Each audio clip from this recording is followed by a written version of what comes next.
Good morning. Oh, I just need to settle down a little bit because I'm quite nervous. I said to my teammates, I want to go first and get it over and done with. Which is interesting considering the topic. Always with the principles, it's interesting that we can still feel very insecure, feel very nervous about things. And this morning's panel, the title is Recognising the Power of Resiliency. I think it might have been me that came up with this title. And I think, given my very insecure thinking last night and this morning about I'm on a panel, and I've got to look at this topic, and I've got to reflect on this topic, and I need to speak about this topic. What the hell do I know about this topic? And I think that's probably deep down why I came up with the title when I reflected on it. Because personally for me, it's something that I'm not great at. I'm not great at recognising. For me, that's the key word. It's the recognition. When I was doing my breakout session with Jack yesterday, about well-being, somebody in the room, I can't remember exactly who it was and what the question was, but I know that Jack's answer was, well, the way I look at it is what you're talking about there is a doing, and what I'm talking about is seeing. And for me, that's what recognition is about. It's about seeing what we're doing. Right? So it's not about trying to change anything, trying to change what we're thinking, trying to change how we feel. It's about seeing what's happening, seeing the simplicity of the system, how the system works. We create our experience. And that's not who we are. Who we really are is something much, much more powerful than that. Who we are at our essence is love, peace, wisdom. You may have other words for it, but that's what it feels like to be. And something that occurred to me when I was reflecting on this is, I trained back in 2009, before I came across the principles, to be a Louise Hay teacher. I imagine many of you in here know who Louise Hay is. I followed the path, and I became a teacher, a facilitator, and would help people run workshops. And one of her teachings, which was huge, and is still huge, is about acceptance. She talks very much about love and acceptance. And until we are able to accept where we are, a feeling, a situation, a thought, a belief, then it would be impossible or very, very difficult for it to move on, for it to change. And so I used to teach that, and I used to talk to people about, you have to accept. You have to accept where you are. You have to accept how you feel before it can change. Well, some people found that really difficult, me included at times. Didn't feel like it was easy to accept a situation or accept the way I was feeling. And now I see with the principles what's become clearer to me now. And it's only this morning it came into my mind. After last night worrying about what I was going to talk about this morning. It's really interesting. I went to bed about 1:30 this morning and sat up thinking, what am I going to speak about tomorrow? And I kind of asked before I went to sleep, please give me something in the morning that means something to me. Because I know when we're sharing the principles, the most impactful place to come from is something that you know without a shadow of a doubt, or something that you've seen for yourself, and people can hear that. I didn't want to just pass on some information that I'd heard from somewhere else. And so this felt, wow, yeah. What the principles have done for me is they've allowed me to have a natural acceptance. I'm not forcing an acceptance, it's this recognition of what's happening, that I'm creating my own experience. And there's nothing that truly I need to be afraid of, because I know the nature of thought, means that things will pass. So I don't have to force myself to accept anything anymore. It just seems to be happening naturally, and that's beautiful. And I hadn't seen that until this morning. And for me, it feels that that's what I see happening in a lot of people. I haven't really joined the dots, if you like. That this acceptance comes absolutely without effort. Because when we see something fresh, when we see something new, we don't have to try and do anything, it just happens. And so for me, seeing that this morning was huge. It's the recognition piece. That's the most important piece for me, is recognising that we are resilient, recognising that we don't have to be afraid of experience, and somehow, without making myself accept stuff, it happens naturally and it just passes through. Not all the time, of course. Not all the time. And I loved yesterday, Rudy and Jenny were so gracious and generous to share with us their story, and I felt so much resiliency coming through their story yesterday. So much resiliency, and I don't know whether Jenny's going to speak a bit more about that today, but to me it's just a huge example of that. And I've got my own story with my relationship breakup with Mark. And I was reflecting on that this morning too. It's been quite easy. You know, there's something about that says, you know, I don't know, it's just again, a recognition on my part.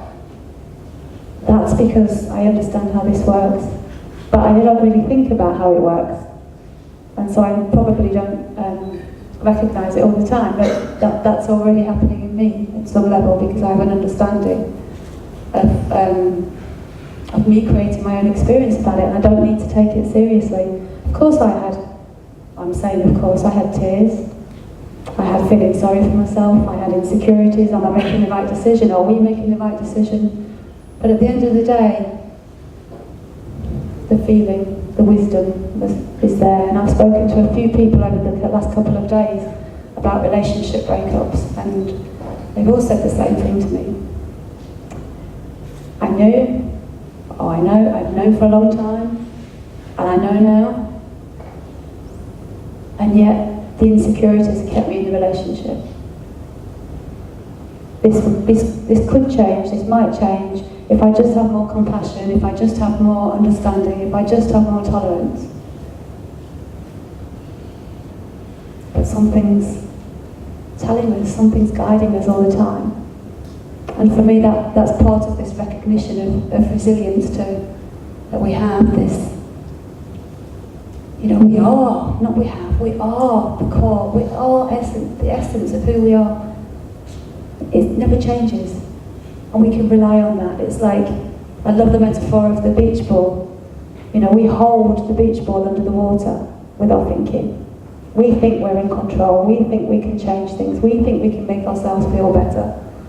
You know, we think we can make this change. And all we've got to do is let go of the beach ball, and it naturally rises to the surface. That's our natural essence, that's who we are.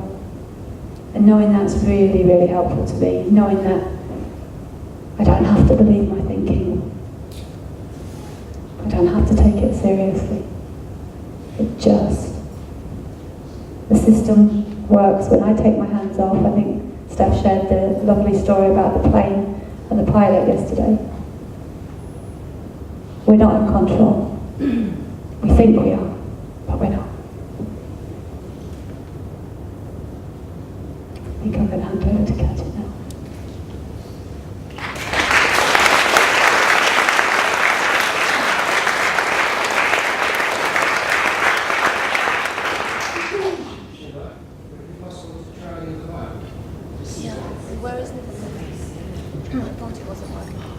So this one doesn't work properly, no? I think it's okay, is that better? Okay, is it better? Right. So my name is Katya Seinitz. I'm from Germany. And when I first came across this word, resiliency, this mic is interrupting. It's been adjusted, keep talking. Okay. So when I first heard, oh my God, we're talking about the word resiliency, there was an example of an experience that came to mind that I wanted to share here. And then I thought I knew how to do this, right? And so yesterday, after the dancing, I actually went out with two lovely guys, and they planted a seed in my head about how to help people to see what we're actually talking about here. So in the middle of the night, like 4 o'clock, something popped up for me, which I wrote down, which I'm going to be doing today. First of all, I'm still going to be sharing the little story that sort of reflects upon what's resilience for me and what does it mean for me, right? So 3 weeks ago today, I actually noticed myself going downhill quite rapidly, like my mood went going south really badly. And I was still functioning in the morning and I was sort of productive, but as soon as my mum left the house, and few of you might know, I went back to Berlin half a year ago, so I'm staying with my mum right now. And she doesn't like when I go back to bed, because she knows there's something up then.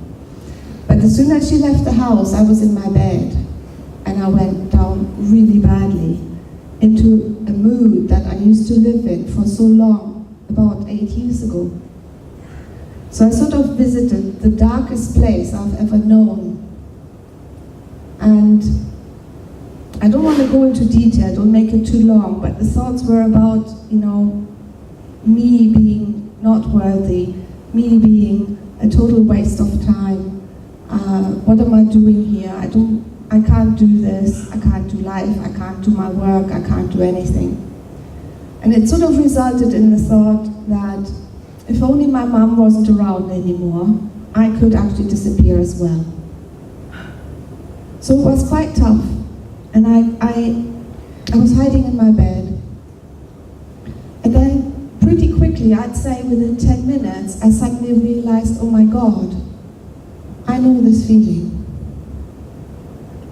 I know this feeling because I lived in it for so long. And then the next moment I thought, oh, that means it's not new. That means it's old. And I sort of recognized, that's what Sheila was just saying, I sort of recognized pretty soon that, oh my God, this is an old film.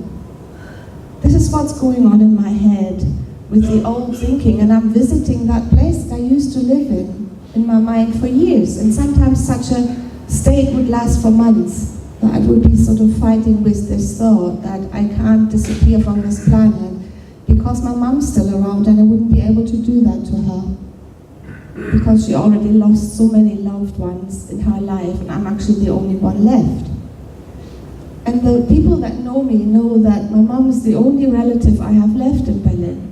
It's been a really small family and everybody else already died. So my mom is really important and I love her a lot. So how could I possibly be thinking that I want to get rid of her so that I could disappear as well?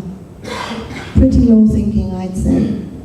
Anyway, so once I just noticed what was going on, I had this thought, oh my God, I'm okay.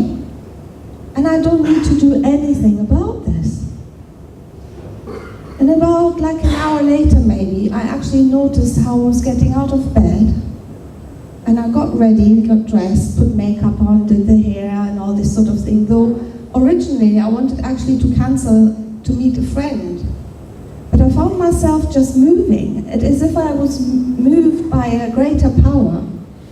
And I got ready and then I went shopping first and I was a bit late, but I had a lovely evening with my friend. And all the time I could still feel this dark cloud and those feelings that were hanging on in the mind somewhere.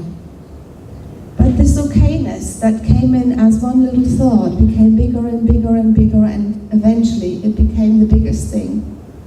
And the little cloud became smaller and smaller and smaller, and then eventually, and the next day it was totally gone. And I think for me, this is what resiliency means. It's that we bounce back from an experience that is really nothing. We bounce back from an experience that can't be true.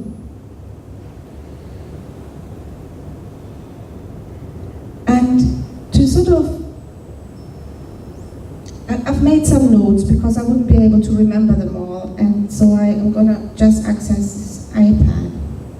I would really give you an example. So this experience for me was again, because I was like, for a while I was in this like a schizophrenic state of that both states were happening within me at the same time. There was this cloud, this darkness, the really bad thinking, and at the same time I knew I was okay, and that was happening both parallel, and I realized they exist both at the same time. And while I was in it, I also realized, oh my God, I know this is going to be great learning at the end. So coming through this, I'm going to have seen something new, and I did, big time.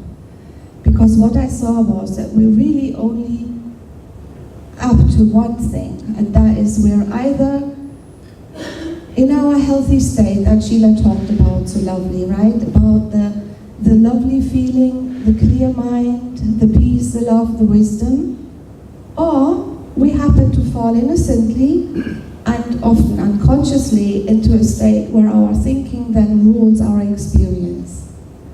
So I don't even need to know anymore what's happening within my experience. All I do is just notice what's going on.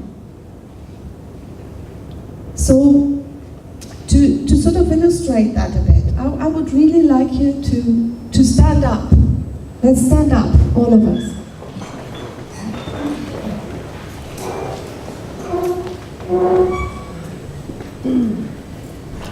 Would you say it's true that you're not sitting right now? Yes?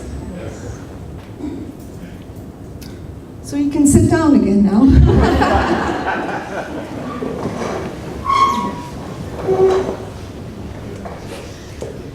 Well, how do you know you're sitting now? How do you know that? Somebody want to give it a shot? You can feel the chair. Somebody else? What's over there somewhere? Same. Nick? Because you're no longer standing? Cool. Somebody else want to give it a shot? Because you lift both legs off at the same time. Okay. Didn't quite understand, but You can move both legs at the same time. you can move both legs at the same time. So there's something in the feeling state that gives us that information, right? So you are really sure you're not standing right now, right? Okay. So it seems really easy to know whether you're sitting or you're standing. Right? Yeah. Okay. We're with you. Now could you stand up for me again, just for a second? This is exercise class. Let's imagine that standing upright represents our natural state. That's the clear mind, right? That's the beautiful essence that we feel the best. So I want you just to feel back to the feeling when you felt at your best. What did that feel like? Or what does that feel like?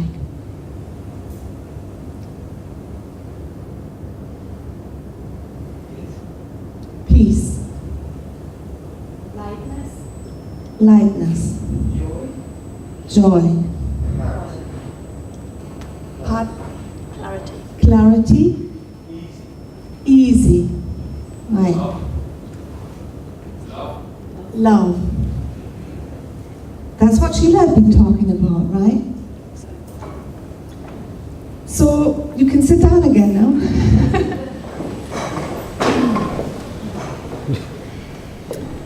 Now I want you to imagine or remember you feel bad. Let's say that sitting down represents us feeling down, stressed, worried, sad. carrying a burden, or whatever we experience that we don't like.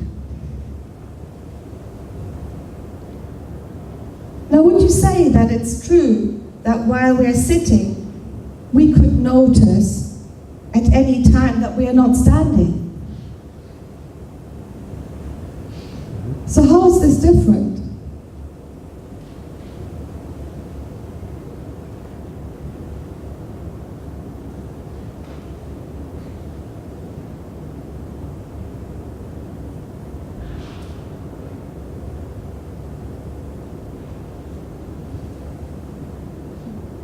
How is this different? How can it be different when there's only two different states, sitting and standing, and we can clearly feel the difference in the feeling? We know that we're not standing right now.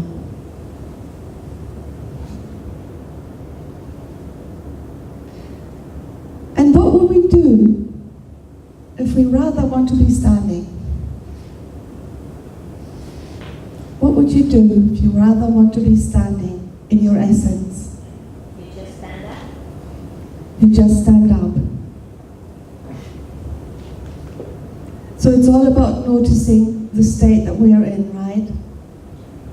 Because if you don't like sitting, you just stand up.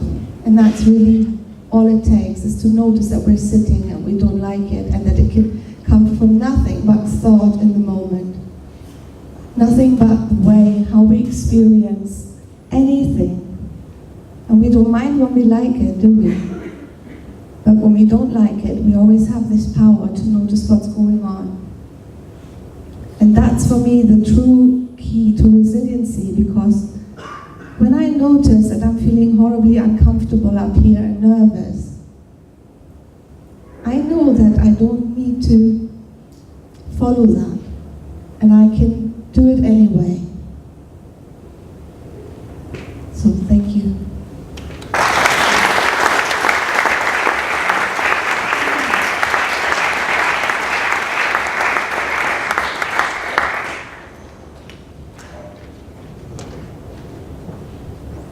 So I wanted to talk a little bit about how natural resilience is to us, because when I was out in South Africa, and we got to work with some women from a township, and I was I was really excited to be able to go out and share the principles, and I think I kind of got a bit overexcited and a bit kind of, I've got something so amazing to share with these women and I'm going to help change their lives, and my own arrogance kind of got involved again. And the first day kind of went quite well, but no one really shared too much. And then on the second day, one of them said, "Is it okay if we do an icebreaker?" I was like, okay. So they said, what you need to do is stand up, we'll go around the room, everyone has to stand at the front, and spell your name with your body. I was like, okay. So then the whole room did this, and it was just in laughter, and these women can really, really laugh. And it did break the ice. So then they were much more willing to share with us. And some of the stories were of lives that I'd only really heard about on television. So they were telling us about their children who had gone into prostitution and gang crime and murders and losing people. And they told it with such humility, and they were in a position where they were trying to help other people. So they're working for a charity trying to help other people. And it was sitting back and realising how natural resilience is to human beings. And that I think understanding the principles and seeing the principles, I think we can recognise it more often. But it was so wonderful to see that it's inbuilt. That they'd never heard of these principles, but they were resilient, and that they were able to overcome some of the things that seemed so awful. Something else that I noticed is that working with them, I kind of looked at the things they spoke about and thought, well, they are worthy of suffering. They are terrible things. And then we were working with another group of people, and some of the things they were worrying about is not fitting in, or not having the right clothes, or not having the right this. And I heard my judgment. why are you suffering? You know, we've just worked with these women that have had all of these awful things and they seem to be doing all right. And I saw it. Suffering is an internal thing. Suffering is thought in the moment, and it doesn't matter what we're thinking about. If we're suffering, we're suffering. And it's not that some things are worthy of suffering and other things aren't. Suffering is a misunderstanding about where our feeling comes from, and we attribute it to the outside world. And something that can seem so small to one person can seem huge to someone else. And some of the things that seem huge to one person can seem tiny to someone else. It's just the misunderstanding. And I think I've loved seeing more and more and more that what we're sharing with people is what's already happening within them. And I know that for me, when I came across the principles, I saw how resilient I'd been up until that point. That even though I'd suffered and struggled, and I saw resilience, I saw insight, I saw fresh thought. It wasn't just because I understood something about the principles that was suddenly happening. So resilience is inbuilt, and we've had it since the moment we were born. And it cannot be lost. We can think it is, we can think that we're not resilient and we can never get up again. But I think that's what seems to happen more and more as we learn about this, is that bounce back is quicker. Whereas before maybe it was months and months that you spent in bed, but then suddenly it's less time. You wake up to it quicker. And it's nothing that we can force. We can't force it to happen. But there's something about the noticing, the recognising. Whereas before, I know for myself, when I'd go down, I would panic. I know this feeling, it lasts for ages, it means something about me, and it means something about my life. Whereas to know that there's always one place to look for our experience, and that's going to be thought in the moment. And the nature of it is that it will look real and true. But I think for me, I've started to question my own experience. Does it say something about the world, or is it saying something about thought in the moment? And when it looks to me that it's got something to do with the world, I generally stay there longer and I suffer more. When I see that it's thought, I don't get out of it straight away, but it gives an opening for something new. And someone had emailed me and they said, when I was talking about when you can't sleep, you really just can't sleep. And the arrogance I'd had at kind of working, when you understand the principles and you see that it's just thought. Well, actually, I'd been around the principles a long time, but I still had 7 weeks, I think, or nearly 2 months, of not sleeping. But I loved how creative my mind became in that time. I loved how I started learning to knit, I started learning to do things, and whereas before, not sleeping was such a problem, it was just, I'm not sleeping. That what is going on in our mind is not as important as I used to think it was. That there is something within us, living us, that is so powerful and so present and so unbreakable and untouchable. And I'm so interested in that. I'm not interested in the content that runs through my mind. And that's what I think had originally touched me when Dr. Roger Mills was sharing with us, that he wasn't so interested in people's stories. He was interested in their resilience, in the part of them that was untouchable, unbreakable, and that he knew was present. And when we're more interested in that and less interested in our story, because my story can be very compelling, and I think our stories can. And I know that I've overindulged in my story before and gone into it, but so often now I'm like, I can't, I'm feeling this first. Do I want to overindulge in my sadness and my misery and my worry or my fear, or not? And sometimes I still do, and I go with it. And other times I'm like, I'm just going to go off and do something else now.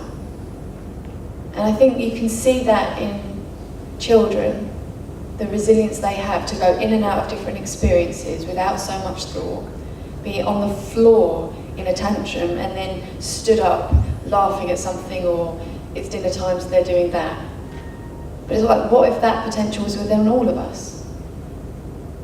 That it's not about always having a certain type of feeling, or feeling good or feeling positive, but recognising that we're going to go in and out of different experiences for the rest of our lives. And that as human beings, we are built for that. We're built to be able to have experience.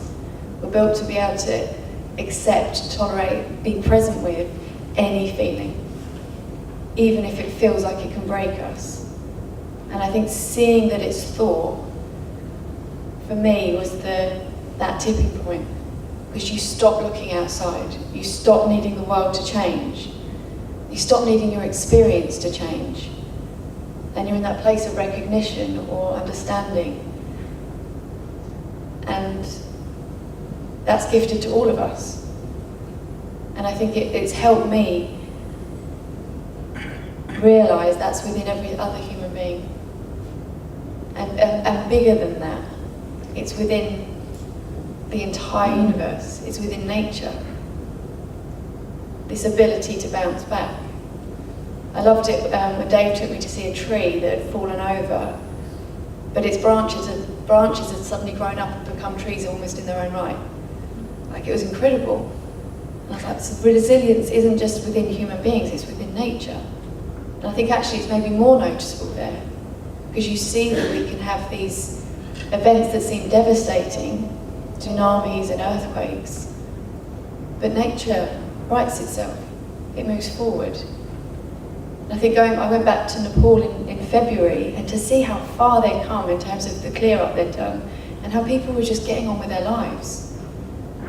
Yes, they'd had this experience and it'd been terrible and there'd been a lot of loss, but people were getting on with their lives. And I think we see that suffering and loss is part of life.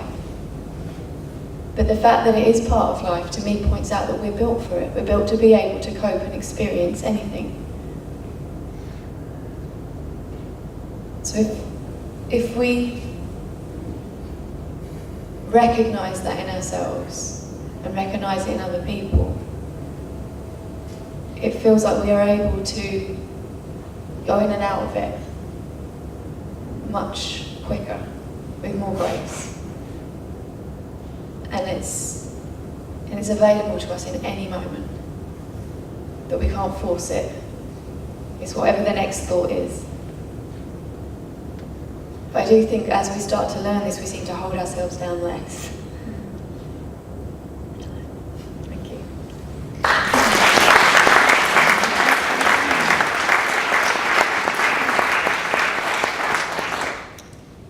Wow, that was just beautiful. In fact, all of you have been beautiful.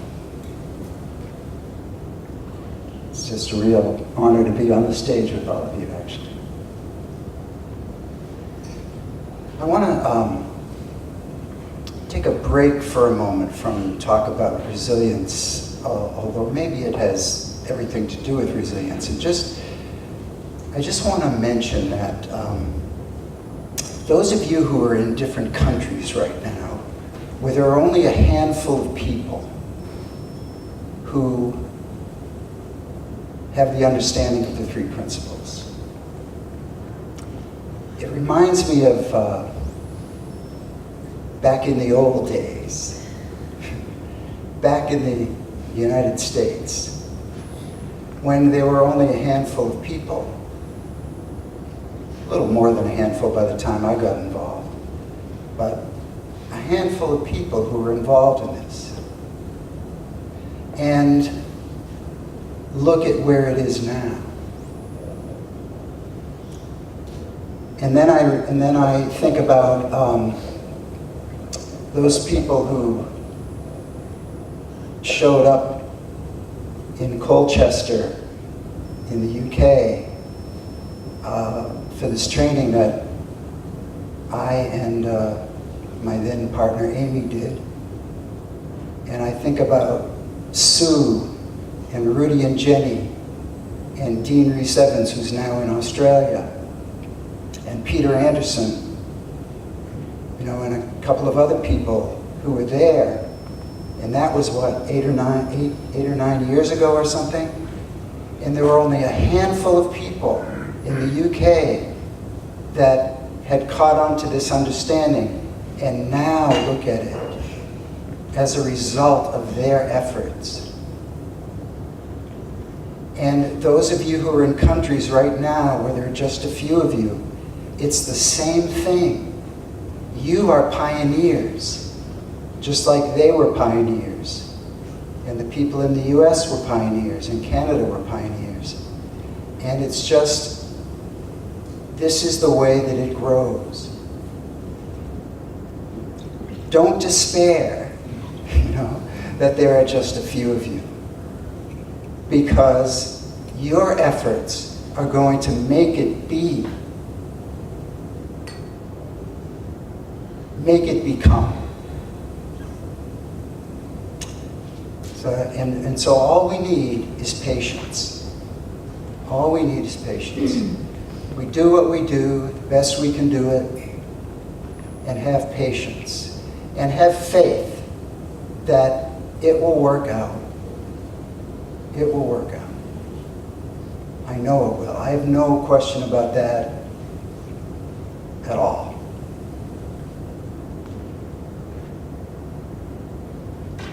I guess that's country resilience. Well, on my way over here, walking over here today, all of a sudden, I saw resilience in a different way than I'd seen it before. And I saw three things that the way that I see resilience is what makes up resilience. And two of the three of them were already talked about very eloquently here. So the first thing I saw was the fact that resilience is really the infinite capacity that we have to change by way of new thought.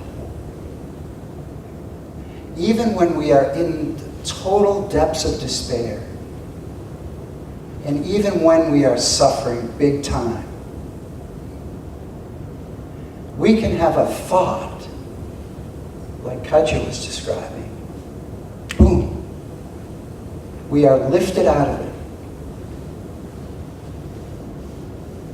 Going back to the first panel presentation, that's power. That's power. That in itself makes us resilient.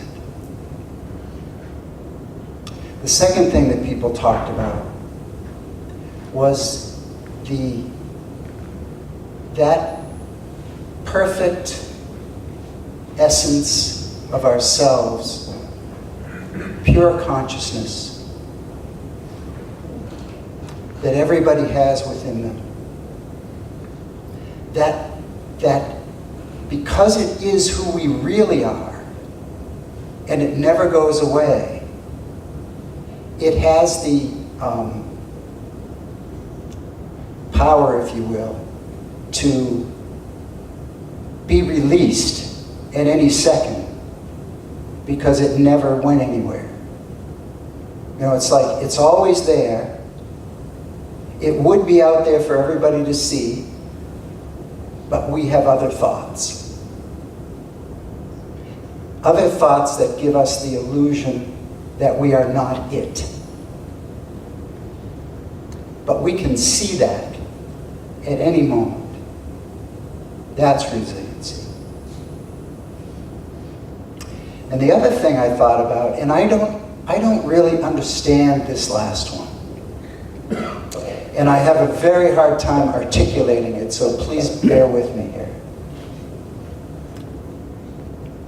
There seems to be a force in the universe, and I don't know what it is. I really don't. I know it has something to do with universal mind. But there seems to be a force in the universe that kind of nudges us toward well-being. Or at least nudges us toward experiences where we have the opportunity to either experience well-being or the opposite. And it's like we have this, because we are nudged in that direction, nudged into experiences that have the potential to enhance the growth and development of our soul. It really seems to be a force that pushes us in this direction. Like I said, I don't understand it. I don't understand what it is. I don't understand if there's a master plan going on or what it is that is beyond our free will, that seems to be the will of universal mind, or something to that effect. But to know that that is happening is to not be so, as Jenny was saying, not be so caught in the feelings that we get from different experiences. They are just experiences. In every experience in our life, it's like we're at a fork in the road. We can either see that experience through the eyes of fear and ego and insecurity, or we can see that experience through the eyes of love. That is our gift. That when we're nudged in these directions, every single time we are is a new moment to see through the eyes of love.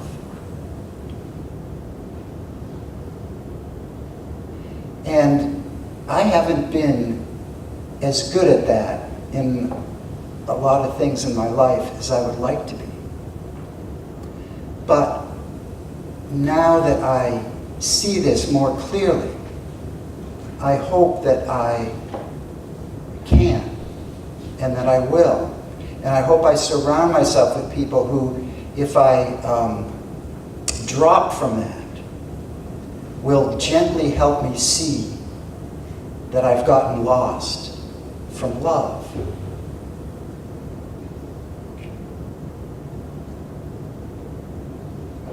So I was reminded of a couple of stories that have everything to do with resilience. At one point,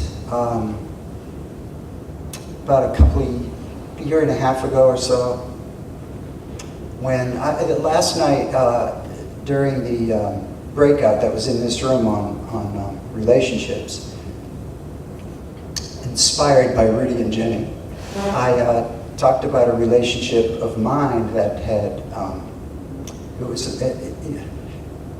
I loved this relationship. This was the most beautiful relationship I could ever imagine. I was totally in love with this woman. And I really thought I'd be with her for the rest of my life. And then out of nowhere, it seemed to me out of nowhere, she says, I need space. And I, at first, went into suffering. Like I didn't know what that meant. And after about a month of noticing that I was going in and out of suffering,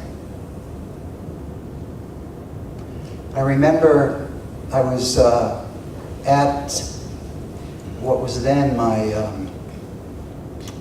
mother's house at Nantasket Beach around Boston, where I kind of grew up when I was a kid every summer there.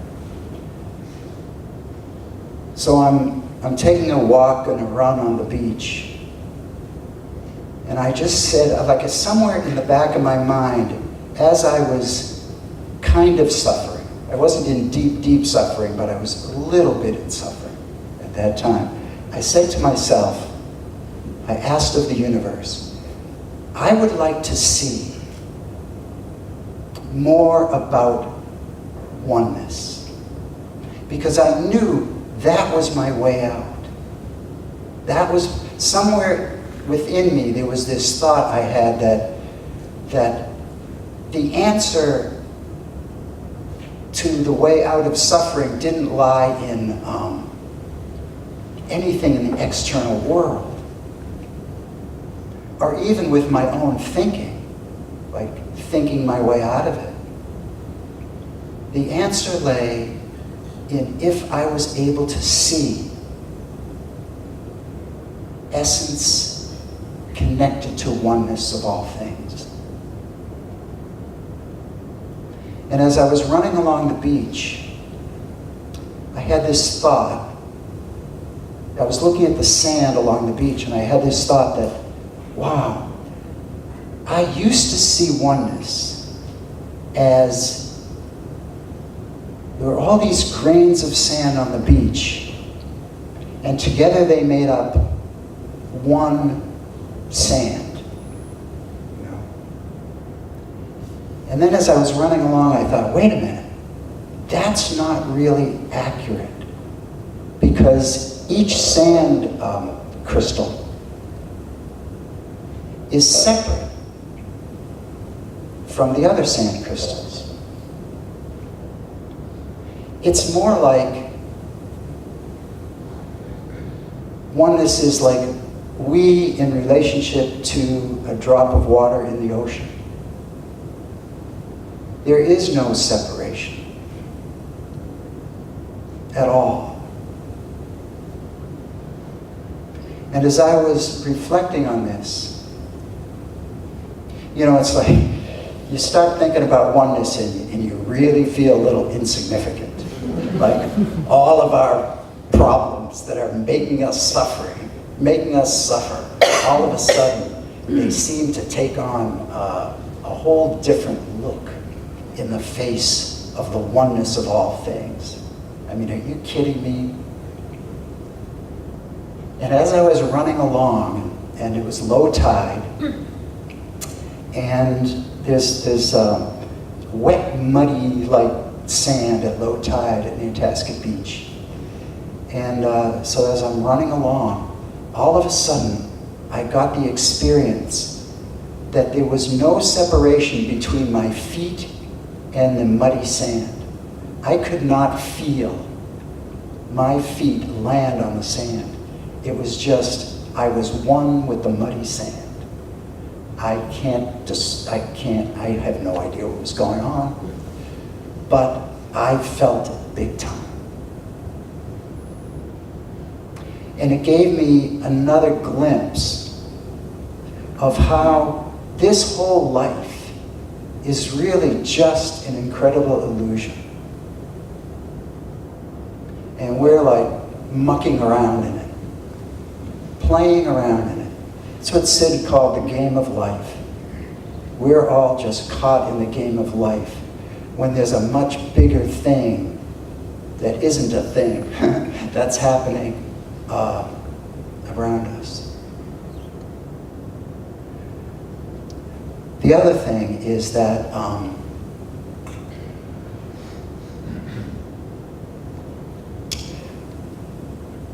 so back to my relationship, you know, it's not like that thought of oneness that I had lasted.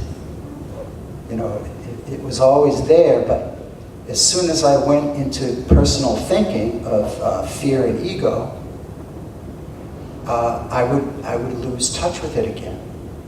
And so there were times over a year and a half, off and on, when I was really suffering. And I thought, gee, this is amazing. You know, I'm supposed to know something about the three principles and I'm suffering. this didn't sit well with me. But I didn't know, like I knew the direction was oneness, but I didn't know how to get there, except kind of falling into it sort of by accident, if there are such things. And I ended up going to see a psychic. Now, I love this guy. I've been to see this guy a few times, and I just love him. Now, I know the question is, what is Jack Pransky, who understands the three principles, going to see a psychic for? Well, I see a psychic for a real psychic. Now, because two reasons. Number one, they're the best deep listeners that I know. They are able to somehow tap into the intelligence of life that's part of the universal mind in a way that I haven't been able to. I mean, I get little glimpses. But this person sees something huge. The other reason that I would go to a psychic is because this is universal mind in action. Whatever is going on there is within the realm of universal mind. I don't understand it, but it's not separate from the three principles. That's the way I personally see it anyway. I know it's controversial, but that's the way it goes. So I go to see this psychic, and in the middle of the reading, he said something to me that shook me to my roots. He said to me, Amy was never really committed to you. And I thought, oh, whoa, what? Unbelievable. Now, at that point, I did not hear the rest of the reading. I was just caught in my head about that. And when you do a reading with this guy, he sends you an audio of it. And so I was with Mick in Greece, doing a training there. And when it was finished, I went over to the Greek island of Naxos, and nobody there speaks any English whatsoever. So I was all alone there. And I rented a bicycle, and I went to the beach, and I was having a really relaxing, peaceful time. And the last night, I started to get a little bit, just a little feeling of loneliness crept in. Before that, I was just doing great in solitude. Now there was a little feeling of loneliness that crept in. And I thought, wow, what a great time to listen to the audio of the psychic reading. So I put it on, because I had my iPod with me. I put it on and got to the same place in the reading. Amy was never really committed to you. And I started going downhill fast. I thought, oh my God, what does that mean? What does that mean she was never really committed to me? I thought I was in the greatest relationship in the world.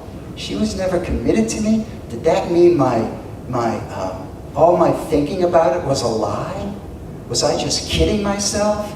And I just kept going down and down and down and down in despair, and I couldn't even believe that this was happening to me. And I couldn't make any sense of it, and I kept going down and down and down, and all of a sudden, I shattered. I shattered into a million pieces. It was like Humpty Dumpty. And all of a sudden, I saw these pieces of me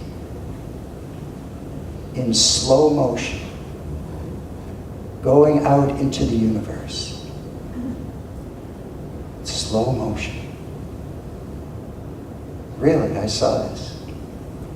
And then I realized the pieces of me didn't make one bit of difference. The only thing that counted, the only thing that mattered, was the energy that was holding it all together. And it was like the world just became a different place to me. And all of my suffering went out the window in that moment. That's the capacity we have within us, that force of resilience that is moving through us all the time. And we only get into trouble when we fight it. And the beautiful thing is that it's there for all of us. Always. At every single moment. And we just don't notice that it's there. But it is.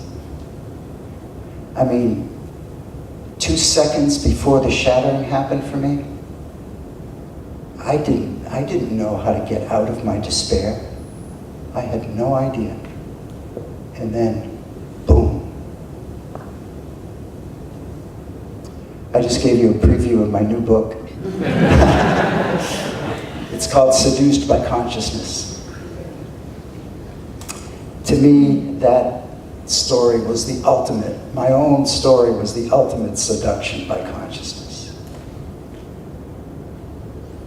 Consciousness makes everything, every thought that we have, look and feel so real that we swear that it's truth. It's got to be reality. That's the only thing that ever tricks us, is we think we're seeing reality.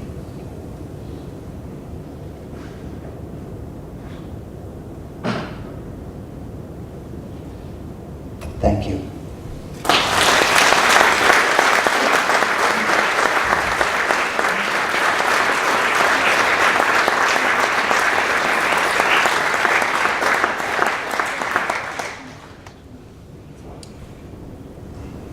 We have 10 minutes? 2 minutes? Oh. 2 minutes. Oh, we just have 2 minutes. Does anybody have one last question? Yes. Say what? Psychic. Can I just bring in the mic? Just when you were talking about the psychic, this is a shot in the dark. Was that Guy Needler? No. No. And it doesn't matter who it is. You know, we could go see a psychic, we could go read a book, we could go talk to a spiritually enlightened person, we could go anywhere, we could talk to our friend or our neighbor. It doesn't matter, because it's only within us that we get an insight. It's us. We're the ones who have the insight. A psychic can say the same thing to 100 people. Only one of them might get the insight. So let's not get fooled that it's the outside, that it's anything in the outside world. Is that it? That's it. Thank you, everyone.